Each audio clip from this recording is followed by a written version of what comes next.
10 ఏళ్ల తమ పాలనలో 25 కోట్ల మంది పేదరికం నుంచి బయటపడ్డారని ప్రధాని నరేంద్ర మోదీ తెలిపారు.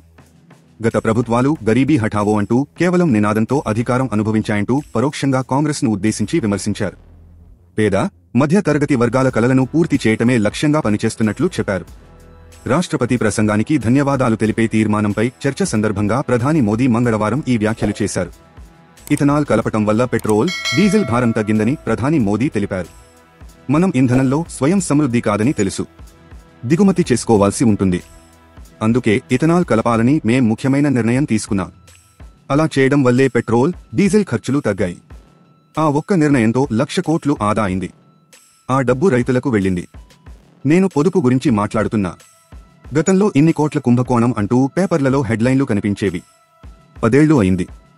కుంభకోణాలు చేయకుండా, జరగకుండా చూడటం వల్ల లక్షల కోట్లు మిగిలాయి. కానీ ఆ డబ్బుతో మేం అద్దాల మేడ నిర్మించుకోలేదు.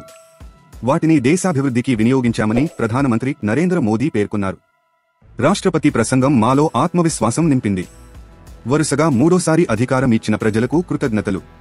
వికసిత్ భారత్ లక్ష్యంగా మా ప్రభుత్వం పనిచేస్తోంది.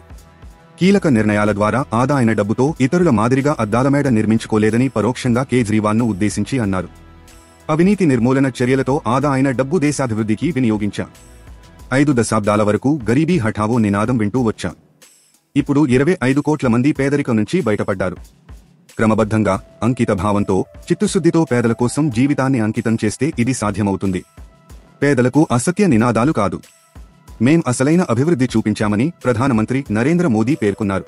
తాజా సమాచారం కోసం లైక్ చేయండి, సబ్స్క్రైబ్ చేయండి, నోటిఫికేషన్ల కోసం గంట సింబల్ ఆన్ చేసి పెట్టండి.